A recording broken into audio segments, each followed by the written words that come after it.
నమస్కారం వార్తలకు స్వాగతం. ముందుగా ముఖ్యాంశాలు. BJP Nizamabad MP Dharmapuri Arvind media సమావేశం, పలు అంశాలపై వివరణ.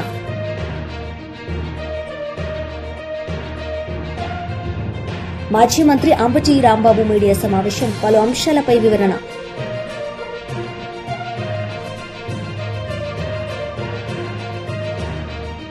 BJP Nizamabad MP Dharmapuri Arvind media సమావేశం నిర్వహించారు. ఈ సందర్భంగా పలు అంశాలపై ఆయన మాట్లాడారు. ఎస్సీ ఎస్టీ ఆంటర్ప్రినర్స్ కి ఏదైతే వ్యాపారం చేద్దామనుకుంటున్న ఎస్సీ ఎస్టీలకే 15,000 కోట్లకు పైన రుణాలు ఎక్స్టెండ్ చేయడం జరిగింది. ఈజ్ ఆఫ్ డూయింగ్ బిజినెస్ లో 142 నుంచి 63కి భారతదేశం డెవలప్ అయింది.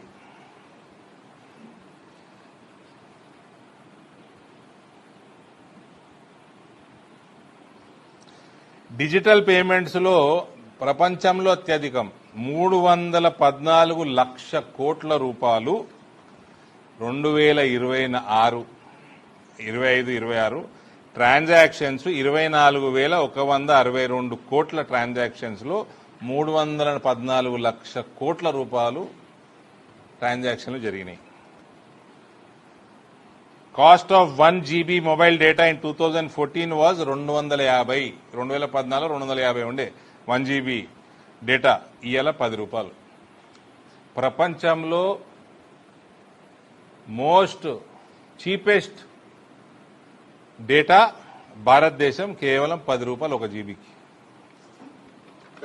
అందుకనే ఈ జీపేలు, ఫోన్ పేలు దానికాయించి చేస్తున్నారు. 314. రేపో మాపో నోట్లు కూడా బంద్ అయ్యి మంచిగా నోట్లకి ట్రాకింగ్ వస్తుందట. ఏ నోటు ఎటు తిరుగుతుందన్నో తెలుస్తుందట. రేవంత్ రెడ్డి బాగా సంపాదిస్తున్నాడు. ఎన్ని ఎడదాచి పెట్టిండో తెలిసిపోతుంది. అందుకే కరప్షన్ బంద్ చేసుకోండి.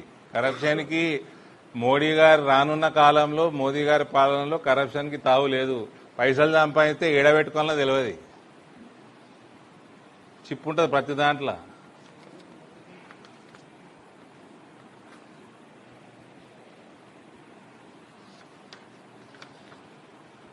₹60 కోట్ల భారతీయులకి ఆయుష్మాన్ భారత్ కింద 5 లక్షల రూపాయల ఇన్సూరెన్స్ ఎక్స్టెండ్ అవుతా ఉంది కవరేజ్. మన రాష్ట్రంలో ఇక్కడ అది ఇంప్లిమెంటేషన్ సరిగ్గా లేదు. 60 కోట్ల ప్రజలకి ఇది ఎక్స్టెండ్ అవుతా ఉంది భారతదేశం వ్యాప్తంగా. 8 నుంచి 23 వరకు ఎయిమ్స్ దవాఖానాలు పెరిగినాయి దేశంలో.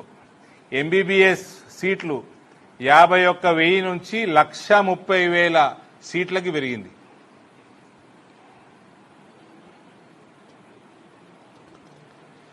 ఇమ్యూనిటీ బూస్టర్లు, వ్యాక్సినేషన్లు 5.4 కోట్ల పిల్లలకి ఉచితంగా మిషన్ ఇంద్రధనుష్ కింద ఇమ్యునైజేషన్ జరిగింది. జీవన్ జ్యోతి బీమా యోజన కింద 2 లక్షల రూపాయల కవరేజ్ ₹436 కేవలం.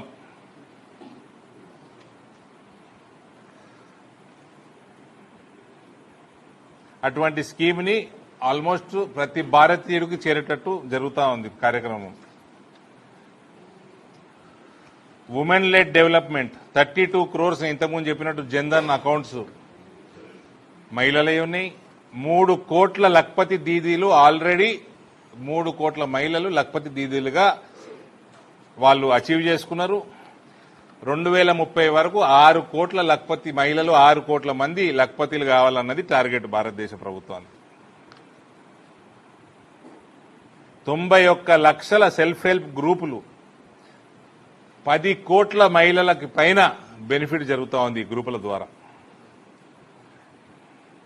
105 కోట్ల శానిటరీ ప్యాడ్స్ కేవలం ₹1 జనౌషధి కేంద్రాల ద్వారా ఇప్పటి వరకు సరఫరా అయినాయి. Sex ratio birth improved from 918 to 929. 1000 మంది మగపిల్లలకి 918 నుంచి 929 గ్యాప్ తగ్గింది. గర్ల్ చైల్డ్ బర్త్ రేట్ పెరుగుతూ ఉంది.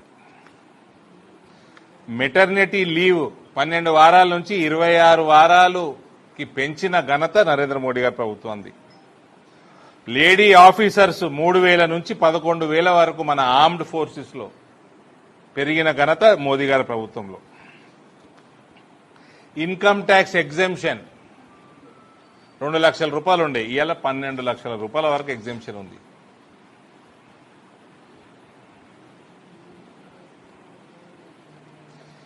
పర్ క్యాపిటా యాన్యువల్ ఇన్కమ్ 86,000 నుంచి 2.35 lakh కి పెరిగింది.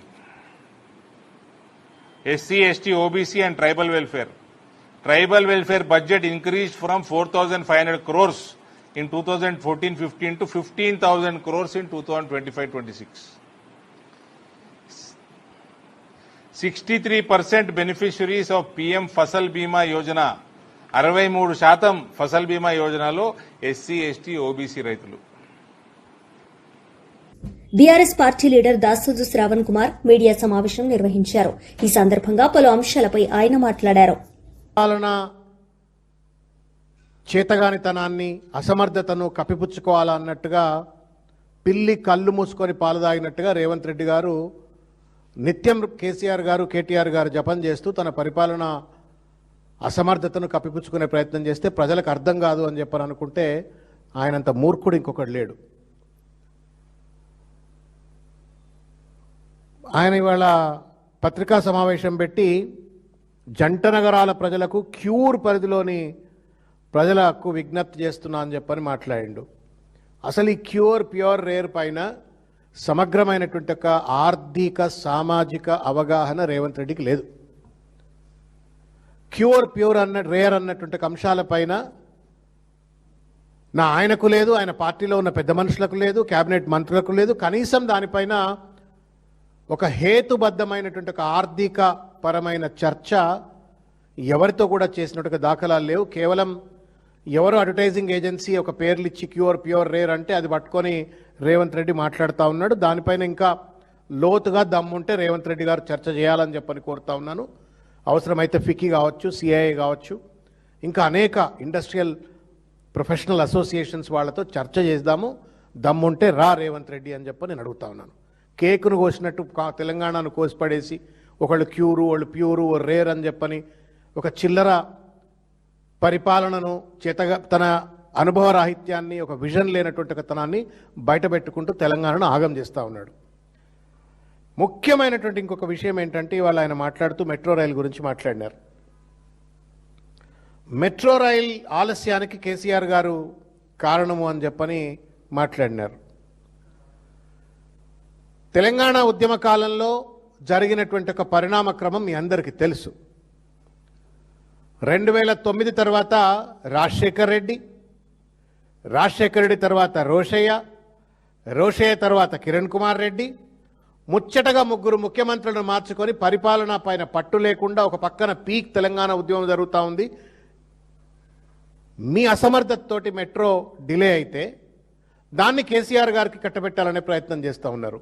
రేవంత్ రెడ్డికి చారిత్రక కట్టడాల యొక్క పరిరక్షణ తప్పన్నట్టుగా కేసీఆర్ గారి పైన బట్టగాల్చి మీద వేసే ప్రయత్నం చేస్తూ ఉన్నారు. కరెక్ట్, తెలంగాణ ఉద్యమంలో చారిత్రక కట్టడాలను కాపాడాలా అన్నారు. ముఖ్యమంత్రి అయిన తర్వాత తన ప్రభుత్వంలో చారిత్రక కట్టడాలను కాపాడుతూనే మెట్రో ఫేజ్ 1 సక్సెస్ఫుల్గా పూర్తి చేసినటువంటి ఒక పరిపాలనా దక్షుడు కేసీఆర్ గారు. నువ్వేమో ఇవాళ అధికారంలోకి వచ్చి నీకు చరిత్ర మీద గౌరవం లేదు, కట్టడాల మీద గౌరవం లేదు. మస్జిద్లను కూలగొడతా ఉన్నావు, ఒక పక్కన గుళ్లను కూలగొడతా ఉన్నావు, గుళ్ళ లింగాలను తెగమింగుతా ఉన్నావు. కాబట్టి నీకు చారిత్రక కట్టడాల పైన గౌరవం లేదు. ఇవాళ సుల్తాన్ బజార్ ఇంటాక్ట్గా ఉంది, మోంజాయ్ మార్కెట్ ఇంటాక్ట్గా ఉంది, అసెంబ్లీ ఇంటాక్ట్గా ఉంది. ఇవన్నీ విధ్వంసం చేయాలని చెప్పని ఆ రోజు మీరు ఫేజ్ 1 ప్లాన్ చేస్తే కేసీఆర్ గారు వీటన్నిటిని కాపాడుకుంటూ ఆయన ఫేజ్ 1 కంప్లీట్ చేసింది. రికార్డు స్థాయి టైంలో కంప్లీట్ చేసి వాళ్ళ దాన్ని ఒక సక్సెస్ఫుల్ ప్రాజెక్టుగా నిలబెడితే దాన్ని గంగపాలు చేసినావు, మట్టిలో కలిపినావు రేవంత్ రెడ్డి నువ్వు ముఖ్యమంత్రి అయిన తర్వాత. నేను అడుగుతా ఉన్నాను, ఇవాళ 30,000 కోట్ల రూపాయల మెట్రో ఆస్తులను నేను బేరం చేసిన, రియల్ ఎస్టేట్ ప్లాట్లు కొంటే బేరం చేసినట్టుగానే బేరం చేసిన 15,000 కోట్లకే నేను కొనుక్కొచ్చినా అని చెప్పని అదేదో గొప్పలు సాధించినట్టుగా ప్రజలకు తెలియజెప్పేట ప్రయత్నం చేస్తూ ఉన్నారు. ఒకవేళ నిజంగానే 30,000 కోట్ల రూపాయల ఆస్తి అయినట్టయితే 15,000 కోట్ల రూపాయలకే ఎందుకు అమ్మింది అది? ఒకటి. రెండు, 13,000 కోట్ల రూపాయల అప్పును అప్పనంగా ఎల్ఎన్టీ పైన ఉన్నటువంటి ఒక అప్పును పీపీపీ మోడల్లో అగ్రిమెంట్ అయినటువంటి ఒక కంపెనీకి చెందిన అప్పును తెలంగాణ ప్రజల మీద రుద్దేటువంటి ఒక ప్రయత్నం ఎందుకు చేసినావు? మూడు, దాదాపు 50-60 స్టేషన్స్ ఉన్నాయి, సబ్ స్టేషన్స్ ఉన్నాయి, తర్వాత ఒక 4-5 పెద్ద పెద్ద మాల్స్ ఉన్నాయి. వాళ్లకు లక్షల, దాదాపు 10-20 లక్షల స్క్వేర్ ఫీట్ల అల్ట్రా మోడర్న్ మాల్స్ ఉన్నాయి. వీటన్నిటిని కబ్జా చేయటం కోసం ప్రభుత్వం టేక్ ఓవర్ చేసింది అన్నట్టుగా రేవంత్ రెడ్డి తన బినామీలకు ఈ సంపద అంతా కూడా రియల్ ఎస్టేట్ దందా కోసం కట్టబెట్టడం కోసమే చేసింది అనేటువంటి ఒక వార్తలు కూడా బయటకు వినబడుతున్నాయి. మరి దీనికేం సమాధానం చెప్తారు రేవంత్ రెడ్డి? మేము ఇవాళ డిమాండ్ చేస్తూ ఉన్నాం, ఈ మొత్తం కొనుగోలు వ్యవహారం ఆషామాషి వ్యవహారం కాదు. తెలంగాణ సమాజం దయచేసి వినాలని చెప్పని నేను కోరుతా ఉన్నాను. Please pay. TDP leader media సమావేశం నిర్వహించారు. ఈ సందర్భంగా పలు అంశాలపై ఆయన మాట్లాడారు. అనేది ఈరోజు ఏ రకంగా పోతా ఉంది మనకంతా తెలుసు. కాబట్టి ఈరోజు నిన్నటి చూశారు ఒక మంచి ప్రోగ్రాం. 250 మంది పిల్లలకు, ఎవరైతే 450 మార్కులు సాధించిన ముస్లిం పిల్లలు ఉన్నారో వారికి వక్ఫ్ బోర్డు తరఫున వాళ్ళు ఎగ్జామ్స్ పెట్టి, మళ్ళీ వాళ్ళలో ఎగ్జామ్స్ పెట్టి వాళ్ళలో ఉత్తీర్ణుల వాళ్ళు ఎవరైతే ఉన్నారో ఆ పిల్లలకు 250 మంది ప్రతిభావంతులను గుర్తించి వారికి వక్ఫ్ బోర్డు ద్వారా వాళ్ళ డబ్బుతో ఈరోజు వారికి చదివేయడం జరుగుతుంది. ఒక అబ్బాయికి దాదాపు 2-2.5 లక్షల రూపాయలు ఖర్చు చేస్తూ ఉంది. అది తెలుగుదేశం ప్రభుత్వం వారి ఆదాయంతో, వారు సొంత డబ్బుతో వారు ఏర్పాటు చేసుకుంటామని సంతోషం అని చెప్పాం. మీరు చేసుకోండి, మీరు మీ దగ్గర రిసోర్స్ ఉంటే చేసుకోండి, పెంచుకోండి, దీన్ని పెంచుకొని మీరు అమలు చేయండి అని చెప్పడం జరిగింది. మరి ఈరోజు దాదాపు 1630 మంది హజ్ యాత్రికులు పోతే అందరూ కూడా సురక్షితంగా వచ్చేదానికి అన్ని ఏర్పాటు చేశాం. పోయి ఇక్కడ ఇంటి నుంచి కానీ హైదరాబాద్ నుంచి కానీ బాగా బ్రహ్మాండంగా ఎప్పుడు గతంలో ఎవరు చేయలేని విధంగా మనం ఇక్కడ నుంచి వరకు సెండ్ ఆఫ్ చేశాం మక్కా పోయడానికి. ఈ రకంగా సంక్షేమ అభివృద్ధి కార్యక్రమాలు ఒక తెలుగుదేశం పార్టీలో 2 సంవత్సరాలు చేశాం. సద్భావన భవనం కోసం ప్రపోజ్ చేశాం. దాదాపుగా 1000 కోట్ల రూపాయలు రావాలా, సద్భావన భవన్స్ రావాలా. రాష్ట్రంలో చాలామంది రిప్రజెంటేషన్స్ ఉన్నాయి ఎమ్మెల్యేల దగ్గర అని చెప్పి సద్భావన భవన్స్ కూడా ఏర్పాటు చేస్తూ ఉన్నాం. ఈ రకంగా మైనార్టీస్ ముస్లిమ్స్ కోసం కట్టుబడి ఉన్నాం. మరి అదేవిధంగా మీకు తెలుసు దాదాపుగా హైదరాబాద్ మనము దాదాపుగా 93 లా డిపార్ట్మెంట్కి వస్తే 93 కోట్లు ఇచ్చాం. రాష్ట్రంలో కొత్తగా 93 కోట్లు ఇచ్చాం. 1750 మందికి కావాలి. వాళ్ళకు 93 కోట్లకు వాళ్ళకు మాకు దాదాపుగా మాకు 2,000 మంది కావాలంటే ముఖ్యమంత్రి గారు 1735 మందికి ఈరోజు అనుమతి ఇచ్చారు. మీరు కోట్లలో కావాల్సిన వాళ్ళకి కావాల్సిన మీకు ఎంతమంది కావాలో అంతమందికి మీరు ఎంప్లాయ్మెంట్ ఇచ్చుకోరు. వాళ్ళు కోరినారు, కోరిన తర్వాత ఇచ్చాం. ఎవరు ఇచ్చినారు? మనం ఇచ్చాం, మన ప్రభుత్వం ఇచ్చింది. అంతకుముందు కూడా దాదాపుగా 193 కోట్ల రూపాయలు ఇచ్చాం రాష్ట్ర వ్యాప్తంగా కూడా. ఇప్పుడు లాస్ట్ ఇయర్ 24-25 గారు ఇచ్చాం. మళ్ళీ ఇప్పుడు ఇవ్వడం జరిగింది. అదేవిధంగా ఈరోజు హైకోర్టులో జేజీపీలు ఎవరైతే ఉన్నారో వారికి 20% మళ్ళీ పెంచి దాదాపుగా 44,000 ఉంటే 55,000 రూపాయలు పెంచడం జరిగింది. మాట ఇచ్చిన తర్వాత మాట మీద లెక్కడితో ఈరోజు ఆ పని చేశాం. కర్నూలు హైకోర్టు బెంచ్ రావాలని మీరు రాత్రి వరకు కృషి చేస్తున్నాం. తప్పకుండా హైకోర్టు బెంచ్ కర్నూలుకు వస్తుందని చెప్పి మీకు తెలియజేస్తున్నాను. అదేవిధంగా ఇందాక చెప్పారు 216 పారా వాలంటీర్స్ నియామకానికి కూడా కోర్టు వారు కొడితే దాదాపు 5,91,00,00,000 రూపాయల నిధులు కూడా విడుదల చేశాం. అదేవిధంగా మీకు AP protection and of department of finance దీనికోసం కూడా 1999 కింద కేసులకు వారు మరియు అగ్రిగోల్డ్ మీకు అందరికీ తెలిసి చాలా రోజులు తెలిసి పెండింగ్ ఉంది. మొన్ననే మేము క్యాబినెట్ కూడా అప్రూవ్ చేశాం. దాన్ని కూడా స్పెషల్గా కోర్టు వేసి ప్రత్యేకంగా ఏర్పాటు చేసి జిల్లా కోర్టు స్థాయిలో జడ్జి పోస్టు తప్ప 20 మంది పోస్టులు ఇచ్చి శాంక్షన్ చేసి 2026-27 గాను 96 మీరు చెప్పేందాక దాకా ఇది కంప్లీట్ చేయాలని చెప్పడం జరిగింది. అదేవిధంగా 2020 ఇందాక చెప్పాను మీకు 2026-27 గాను 93 కోట్లు ఇచ్చామని చెప్పి రాష్ట్రంలో. మన కర్నూలు జిల్లాలో దాదాపుగా 22 కోట్లు ఇచ్చినాం. ఎక్కడైతే జడ్జికి చీఫ్ జస్టిస్ గారు కానీ ఎక్కడి నుంచి రిప్రజెంటేషన్ ముఖ్యమంత్రి గారు కాదనకుండా ప్రతి కార్యక్రమం కూడా ఇవ్వడం జరుగుతుంది. ఈ రకంగా అభివృద్ధి కార్యక్రమాలు చేశాం. ఇప్పుడు సూపర్ 6 గురించి ప్రత్యేకంగా చెప్పాల్సిన అవసరం లేదు. సూపర్ 6 వస్తే మహిళా బిడ్డలు ఆడబిడ్డలు ఫోన్ చేసి మమ్మల్ని అడుగుతున్నారు, మేము శ్రీశైలం పోవాలా బస్సు ఏర్పాటు చేయాలి, మహానంది పోవాలా ఏర్పాటు చేయాలి, అహోబిడం పోవాలా ఏర్పాటు చేయాలి. చంద్రబాబు గారిని స్మరించుకుంటూ ముఖ్యమంత్రి గారు చంద్రబాబు నాయుడు గారు ఈరోజు ఇంత మంచి కార్యక్రమానికి ఇవ్వడం జరుగుతూ ఉంది. ఉచితంగా వారు బస్సు ప్రయాణం ఏర్పాటు చేసి ప్రభుత్వం ఖర్చులు భరిస్తూ కూడా ఇవ్వడం జరుగుతూ ఉంది. కాబట్టి ఈ రకంగా అభివృద్ధి సంక్షేమ కార్యక్రమాలు చేస్తూ ఉంది. చేసే ప్రభుత్వాన్ని మీద నిందలు వేయడం పని పాట లేదు. ఏం చేయాలి వాళ్ళకు? కుంభకర్ణుడు నిద్రపోయి లేచినట్టుగా ఉంది. ఆ రోజు 2004 జూన్ 4వ తేదీ అందరూ కూడా రాక్షస పరిపాలన పోయింది, ప్రజా పరిపాలన వస్తూ ఉంది. చంద్రబాబు నాయుడు గారు నాయకత్వం వస్తూ ఉంది. ఎంతో ఆనందంగా దోడికలతో టపాకాయలు కాల్చి ఆనందంతో ఉత్సాహాలతో లోగిసలాడినారు. కానీ ఈ రాక్షస పరిపాలన పోయిన తర్వాత ఈ రాక్షసు ఇంకా మర్చిపోవడంలే. ఇంకా వారు ఎలక్షన్ల గురించి మాట్లాడతాడు. నువ్వు ఏ రకంగా ఎలక్షన్ జరిపావా? నిన్న మేము ప్రజాస్వామ్య పద్ధతులు నిరసన తెలుపుతామంటే ఎక్కడ మేము కాదనిలే. మేము నిరసనలు చెప్తే మీరు మమ్మల్ని హౌస్ అరెస్ట్ చేశారు. ఇంట్లో నుంచి బయటికి రాలేదు తెలుగుదేశం వాళ్ళను, తెలుగుదేశం కార్యకర్తలను మమ్మల్ని హౌస్ అరెస్ట్ చేయలేదా మీరు? దళిత హోంమంత్రిపై గుడివాడ వ్యాఖ్యలు సిగ్గుచేటని ఏపీ మహిళా సహకార ఆర్థిక సంస్థ చైర్పర్సన్ పీతల సుజాత మీడియా సమావేశంలో అన్నారు. మహిళల మీద మాట్లాడేసి ఈ అమర్నాథ్ హైలైట్ అయిపోవాలని చూస్తున్నావా? సిగ్గు అనిపించట్లేదా నీకు? అమర్నాథ్ ఒక హోం మంత్రిని, ఒక దళిత మహిళా మంత్రిని టార్గెట్ చేసి ఆమెను కామెంట్ చేసేస్తే నీకు పబ్లిసిటీ వచ్చేస్తుందా? నీకు సోషల్ మీడియాలో వ్యూస్ వచ్చేస్తాయి అనుకుంటున్నావా? నువ్వు హైలైట్ అయిపోతావు అనుకుంటున్నావా? కనీసం నీకు ఇంగిత జ్ఞానం లేదా? ఇంతగా దిగజారిపోతారా వైసీపీ నాయకులు? మహిళల్ని టార్గెట్ చేసి మహిళల్ని అనరాని మాటలు అనేస్తే ఏదో పబ్లిసిటీ వచ్చేస్తుంది, ఏదో హైలైట్ అయిపోతామా అనుకునే నీచ సంస్కృతికి ఇంతలా దిగజారిపోతారా ఈ గొడ్డల పార్టీ నాయకులు? అసలు మీ ఫ్యామిలీ అమర్నాథ్, అసలు మీ ఫ్యామిలీ మహిళలకు నువ్వు అన్న మాటలను సమర్థిస్తారా? అంటే మహిళలు ఆత్మగౌరవంతో ఆత్మవిశ్వాసంతో ముందుకు వెళ్ళటం తప్ప? నేను ఒకటే అడుగుతున్నాను ఈ వైసీపీ నాయకుల్ని, మీరెవ్వరూ కూడా బయటికి వచ్చినప్పుడు రెడీ అయి వస్తారా రారా? చెప్పండి. మినిమం ప్రతి ఒక్కరూ కూడా వాళ్ళ మీద వాళ్ళకి ఆత్మవిశ్వాసం, సెల్ఫ్ రెస్పెక్ట్ మనకి ఎవరి మీదైనా వాళ్ళ మీద ఉండాలి. అదే ఒక ధైర్యాన్ని ఇస్తుంది, అదే ఒక నమ్మకాన్ని ఇస్తుంది, ఏదైనా సాధించాలనే ఒక కాన్ఫిడెన్స్ మనకి ఇస్తుంది. అది తప్ప ఒక ధైర్యంగా ఒక మహిళ ముందుకు రావటం, మహిళలు ముందుకు రావటం, సమాజ సేవ చేయటానికి మహిళలు ముందుకు రావటం తప్ప? అంటే మీరు అనరాని మాటలు అనేసి క్యారెక్టర్ అసాసినేషన్ చేసేసి వాళ్ళ యొక్క రూపురేఖల్ని అవమానకరంగా దూషించి మాట్లాడి అంటే వాళ్ళని అగౌరవపరుస్తారా? ఇదేనా గొడ్డల పార్టీ యొక్క సంస్కృతి?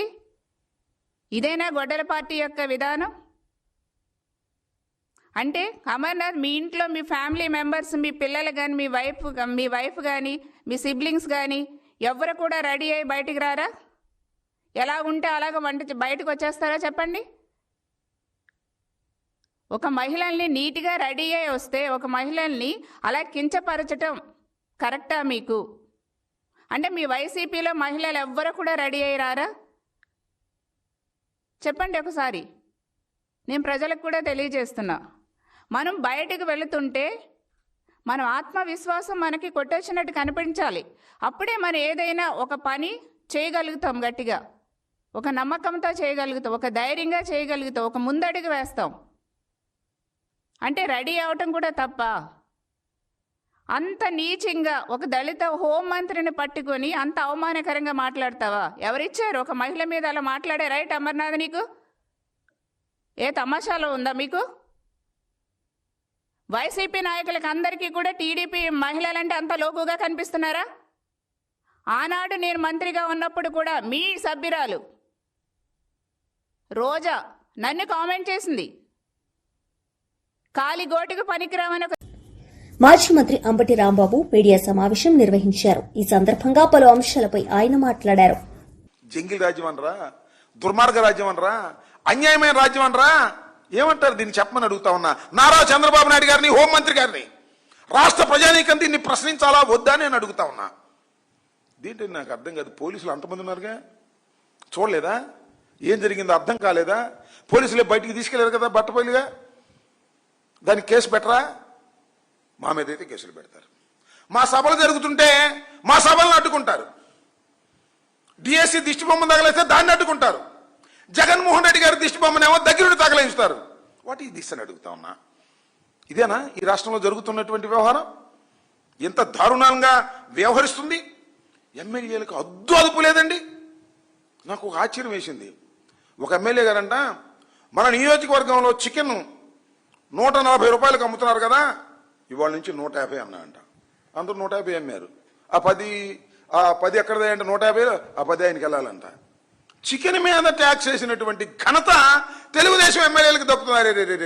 మట్టి దోచుకున్నారు, ఇసుక దోచుకున్నారు, మైనింగ్ దోచుకున్నారు, అన్ని దోచుకున్నారు. చివరికి చికెన్ మీద కూడా ట్యాక్స్ వేసేటువంటి పరిస్థితికి వచ్చేసారే. ఏం జరుగుతుంది ఇదంతా రాష్ట్రంలో? చంద్రబాబు నాయుడు అంటారు, అన్యాయం జరిగితే తాట తీస్తా. తాట నీ తాట తీసేటట్టున్నారు. చికెన్ మీద ట్యాక్స్ కాజేసి, మట్టి కాజేసి తాట తీసేటట్టున్నారు. ఇప్పుడు ఈ తాటది ముందు వేసుకుని చిందేసి ఆయన మీద ఇంటి మీదకి వెళ్ళి, ఈడుపు గంటి శ్రీనివాస్ గారి ఇంటి మీదకి వెళ్ళి గందరగోళం చేశాడు కదా. ఆయన తాటది, ఆయన తాట ఎడ తీస్తావు, ఈయన తాట తీస్తావు. పాపం శ్రీనివాస్ అని ఆయన మీద దాడి చేశారు కదా, ఆయన చింతమనేని ప్రభాకర్కి వ్యతిరేకంగా మాట్లాడాడని అతని మీద తాట తీసేటటువంటి పరిస్థితులకు మీరు దిగజారిపోయి ఇవాళ ఇంత దారుణమైనటువంటి పరిస్థితులు రాష్ట్రంలో కొనసాగుతున్నాయి. దీనికి సమాధానం చెప్పాలి. పోలీస్ వ్యవస్థ సిగ్గుపడాలి. Insult to the police.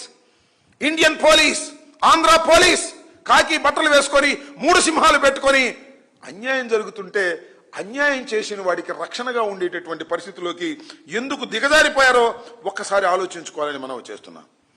ఈ పోలీస్ బాస్కు తెలియదు, ఇక్కడే ఉంటాడు పోలీస్ బాస్ ఒక ఆయన. IPS, supreme, DGP, boss. ఏం చేస్తున్నావు? ఏం చేయట్లేదు నువ్వు. మా ఇంటి మీద దాడి జరిగితే ఏం చేసావో చూశాంగా. మా ఇంటి మీద దాడి జరిగింది, వాళ్ళ మీద కేసు పెట్టవు, నా మీద కేసు పెడతావు, నన్ను లోపలేస్తావు. శభాష్. అంతేకాదు, మా కొవ్వూరు ఎమ్మెల్యే నల్లపరెడ్డి శ్రీనివాసరావు ఇంటి మీద దాడి జరిగింది, ఏం చేయవు, వాళ్ళని వదిలేస్తావు. మా జోగి రమేష్ ఇంటి మీద దాడి జరిగింది, ఏం చేయవు, వదిలేస్తావు. ఎక్కడికి వెళ్తుంది రాష్ట్రం? అరాచకం జరుగుతూ ఉందా లేదా? పోలీసులే సంఘ విద్రోహ శక్తులుగా వ్యవహరిస్తే ఈ రాష్ట్రం బతుకుతుందా అని అడుగుతా ఉన్నా. మీ ఇష్టం వచ్చిన పోలీసులు వేసుకుంటారు, వాళ్ళకి పోస్టింగ్లు ఇస్తారు, మీరు చేసేటటువంటి అరాచకాలను చూస్తుంటారు. అవసరమైతే మీరు ఏమన్నా కొట్టి తన్ని రమ్మంటే తన్ని వస్తారు. వాళ్లే సంఘ విద్రోహ శక్తులు, వాళ్లే రౌడీలు.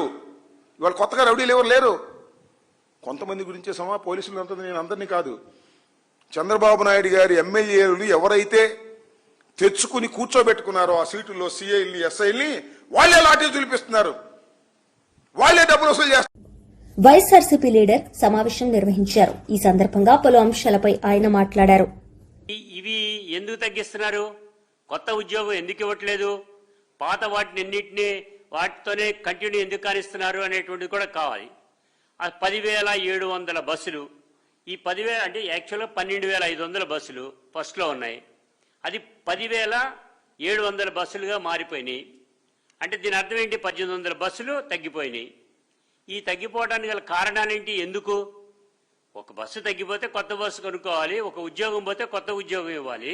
ఈ రకంగా లేకుండా ఎప్పుడైతే ఇదొక ప్రక్రియ, దీనికి తోడు 15 సంవత్సరాలుగా నిండిపోయినటువంటి బస్సు కానీ యంత్రం కానీ ఏదైనా ఉంటే గనక వాటన్నిటిని స్క్రాప్కి పంపించాలి. 15 ఏళ్ళు అయినప్పటికీ కూడా వాటిని రోడ్ల మీద తిరిగేటువంటివి కూడా మనకు కనపడతా ఉన్నాయి. సుమారు 600 బస్సుల దాకా. ఇవి మేము నిరూపించగలమని చెప్తున్నాం. రెండోది, 2027 సంవత్సరానికి వస్తే కనుక ఈ కాలం చెల్లిన బస్సులు 2000 వరకు వస్తాయి. అంటే దీన్ని బట్టి రోడ్ల మీద తిరిగేటువంటి వచ్చే సంవత్సరానికి 8,000 బస్సులు మాత్రమే ఉంటాయి.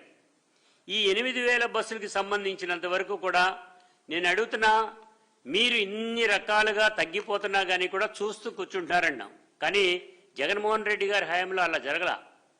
2023లో కార్మికులందరినీ కూడా డైరెక్ట్గా గవర్నమెంట్ ఎంప్లాయీస్ కింద రిక్రూట్ చేసేశారు. అంటే వాళ్ళని ఎమర్జ్ చేసుకున్నారు. ఎమర్జ్ చేసుకునేటువంటి సమయంలో కూడా ఆయన 700 కోట్ల రూపాయలు డైరెక్ట్గా ఇచ్చి 1459 బస్సులు కొనాలని 700 కోట్ల రూపాయలు రిలీజ్ చేసి అమౌంట్ ఇచ్చి బస్సులన్నీ కూడా ఆర్డర్ తెప్పించుకోవడం జరిగింది. ఈ వచ్చినటువంటి సందర్భంలో ఇవాళ ఎలక్షన్ రావటం, ఎలక్షన్ వచ్చిన వెంటనే కోడ్ వచ్చిందని ఆపేయడం జరిగింది. ఈ ఆపేసిన సందర్భంలో ఇవాళ వాళ్ళ బస్సులు తీసుకొచ్చి మా నాయకుడు కూడా చెప్తా ఉంటారు, జగన్మోహన్ రెడ్డి గారు, క్రెడిట్ చోరీ అనేటువంటిది. ఈ క్రెడిట్ చోరీ ఆర్టీసీలో కూడా జరిగింది. కారణం ఎందుకు? ఏ బస్సులైతే ఆయన డబ్బులు ఇచ్చారో, ఏ బస్సు. వార్తలు ముగించే ముందు ముఖ్యాంశాలు మరోసారి.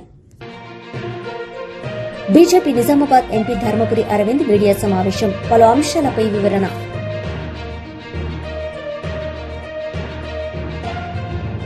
మాజీ మంత్రి అంబటి రాంబాబు మీడియా సమావేశం, పలు అంశాలపై వివరణ.